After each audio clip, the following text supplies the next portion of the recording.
नमस्कार, Supriya blogs daily स्ट्रगलमध्ये सर्वांचं स्वागत आहे। आज आमच्या जेजुरी शाखेमध्ये LKP मल्टीस्टेट बँक आहे, त्यांचा हळदी कुंकाचा कार्यक्रम होता। सर्व ज्या महिला होत्या त्यांना आमंत्रण देण्यात आलं आणि हळदी कुंकाचा कार्यक्रम पार पाडला। तर तो कार्यक्रम कसा आहे आणि जे बँकेचे जे आपण म्हणतो ओनर त्यांनी काय फायदे सांगितले आणि पहिलंच हळदी कुंकू होतं, त्यांचं पहिलं वर्ष होतं कारण नवीनच सुरू झालेली आहे शाखा इथे आणि खूप म्हणजे सपोर्टिव्ह आहे। स्टाफ पण खूप छान आपल्याला सपोर्ट करतो, जसा ज्या हवं ज्या म्हणजे आपल्याला माहिती योग्य प्रकारे पुरवतो आणि खूप छान हळदी कुंकू झाला। तर तुम्ही बघा, पूर्ण व्हिडिओ बघा, खूप छान छान गिफ्ट पण भेटलेले आहे, नाश्ता पण केला आणि लेडीजसाठी खूप सपोर्टिव्ह बँक आहे। तर बघा तुम्ही पूर्ण व्हिडिओ, आवडला तर लाईक करा, शेअर करा। असेच व्हिडिओ आता येणार आहे। आज आपलं होम मिनिस्टर आहे, तो होम मिनिस्टरमध्ये क्रांती नाना माळेगावकर येणार आहे, तर त्यांचा व्हिडिओ तुम्ही पूर्ण बघा होम मिनिस्टरचा। मी पण भाग घेते आहे, तुम्हाला खूप छान आवडेल कार्यक्रम पण। आणि आता ह्या व्हिडिओचा आनंद घ्या आणि लाईक करायला विसरू नका, चॅनलला सबस्क्राईब करायला पण विसरू नका। धन्यवाद। जेजुरी शाखेच्या वतीनं मकर संक्रांतीचं औचित्य साधून आपण या ठिकाणी हळदी कुंकाचा कार्यक्रम आयोजित केला। या कार्यक्रमासाठी आपण सर्वजण महिला भगिनी मोठ्या संख्येने उपस्थित राहिला, त्याबद्दल आपलं सगळ्यांचं LKP मल्टीस्टेट परिवाराच्या वतीनं खूप खूप अभिनंदन, आपलं सगळ्यांचं स्वागत। गेल्या 7-8 महिन्यापूर्वी आपण जेजुरीच्या ठिकाणी खंडेरायाच्या सानिध्यामध्ये वसलेल्या जेजुरीमध्ये या ठिकाणी आपण या शाखेचा शुभारंभ केला आणि गेल्या 7-8 महिन्यापासून या जेजुरी आणि जेजुरी पंचक्रोशीमध्ये आपण महिला बचत गटाच्या माध्यमातून असू द्या, एक छोटे मोठे व्यावसायिक आहेत, व्यावसायिकांच्या माध्यमातून या ठिकाणी आपण कर्ज पुरवठा करण्यास सुरुवात केली।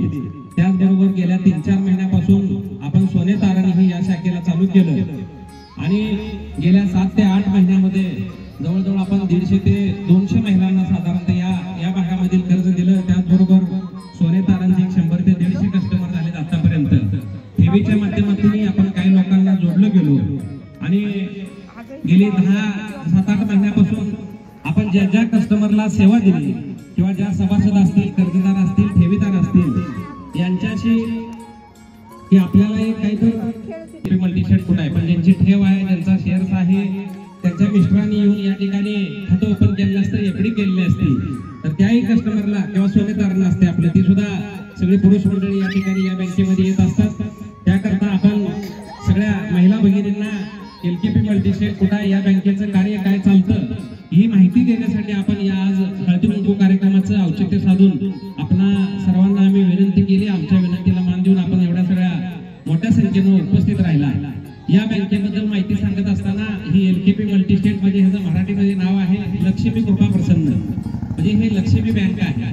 फक्त आपण या भारत देशामध्ये आज आपले 2 राज्य कार्यक्षेत्र आहे, महाराष्ट्र आणि कर्नाटक राज्य कार्यक्षेत्र आहे। सोलापूर जिल्ह्यामध्ये आपल्या 22 शाखा आहेत, सांगली जिल्ह्यामध्ये 13 शाखा आहेत, सातारा जिल्ह्यामध्ये आपल्या 3 शाखा आहेत, पुणे जिल्ह्यामध्ये आपल्या 2 आहेत, जेजुरी आणि सासवड, मुंबईला आपली कळंबोली आणि कामोठे या 2 ठिकाणी आपल्या शाखा आहेत। त्याचबरोबर मराठवाड्यामध्ये आपली तामलवाडी आणि कर्नाटक राज्यामध्ये आपली आथनी या ठिकाणी एक शाखा आहे। या सगळ्या शाखा विस्तार करत असताना सर्वसामान्य ज्या महिला भगिनी आहेत त्यांना बचत गटाच्या माध्यमातून आम्ही या ठिकाणी कर्ज पुरवठा करतोय। त्याचबरोबर दूध व्यवसायासाठी सुद्धा आपण या भागामध्ये जर जर्सी गाय दूध व्यवसाय जे शेतकरी बांधव करते त्यांना सुद्धा आपण 2 गाय असतील तर 1 लाख रुपये, 4 गाय असतील तर 2 लाख रुपये, 6 गाय असतील तर 3 लाख रुपये, साधारणतः आपण 5 लाखापर्यंत तारण म्हणजे काहीतरी मॉर्गेज घेऊन आपण या ठिकाणी कर्ज पुरवठा करतोय। त्याचबरोबर जे आपण आपल्याला अचानक घरामध्ये अडचण येते, मुला-मुलींच्या शिक्षणाची फी असते किंवा दवाखान्याचं काम निघतं आणि आपण मग आपल्याला कर्ज काढण्याची ज्यावेळी वेळ येते त्यावेळेला आपण सोने तारण म्हणजे सोनं ठेवून पैसे काढण्याचा प्रयत्न करतो। अशा वेळेला वारेमाप या ठिकाणी व्याजदर पण काही बँकांकडून आकारला जातो, तर आपण अल्पशा व्याजदरामध्ये या ठिकाणी तोळ्याला 70,000 रुपये या ठिकाणी म्हणजे 40, 45, 50 हजाराच्या वर कोण सुद्धा तोळ्याला कर्ज देत नसताना सुद्धा आम्ही एक सर्वसामान्य नागरिकांची अडचण, जो माणूस अडचणीत आहे अशा वेळेला जर त्या माणसाला आपण मदत केली तर भविष्य काळामध्ये त्यांच्याकडे जर पैसे आले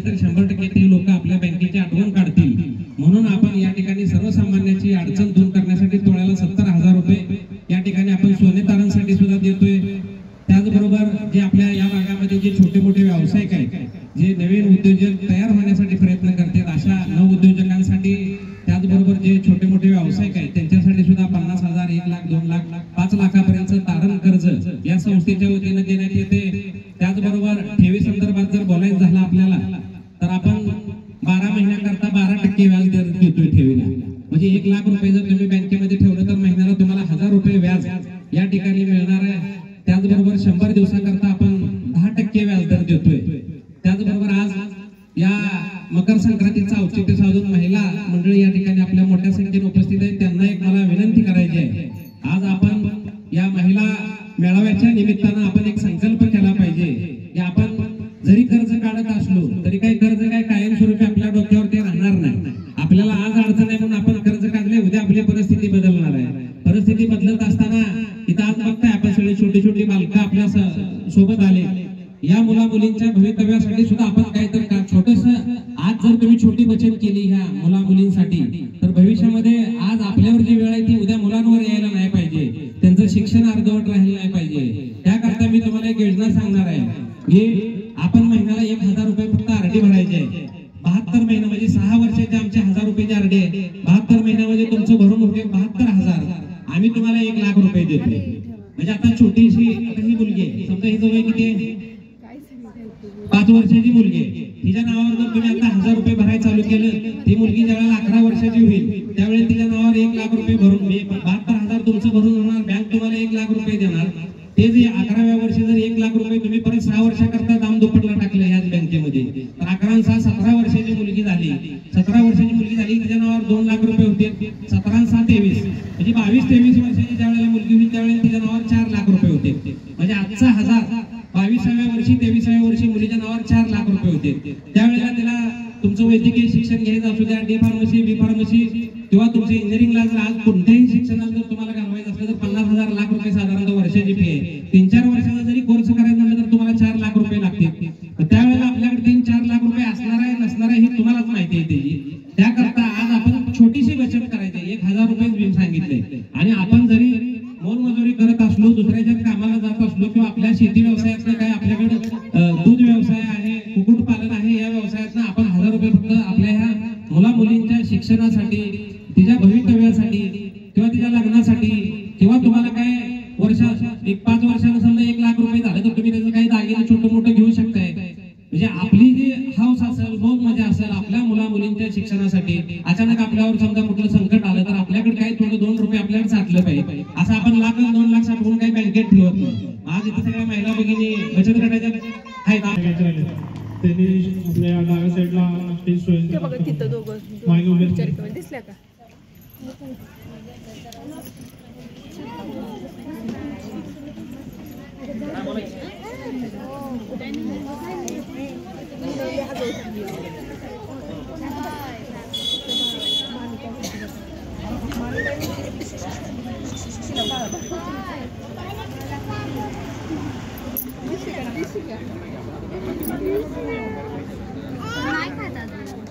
नाही किती महिन्याची नाही खात होतं ती एक सगळं खात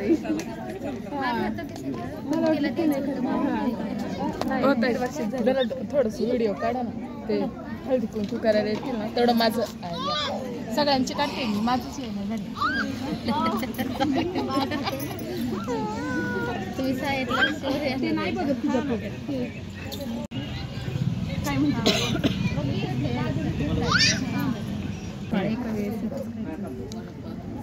तुम्हाला देताना मी देऊ का गटाच्या अध्यक्षी श्रद्धा.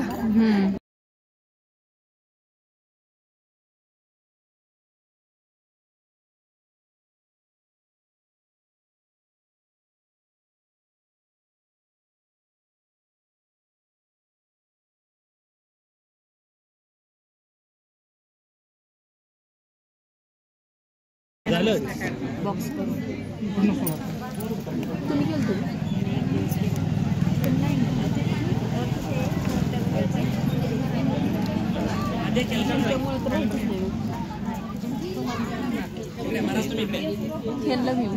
मोकळे काय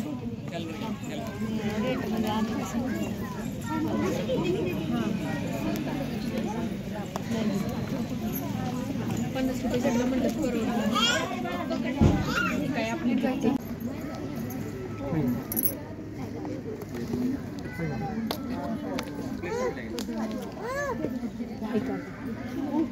तिची नुसती घाईत आली बघितली मुलगाच काय म्हणती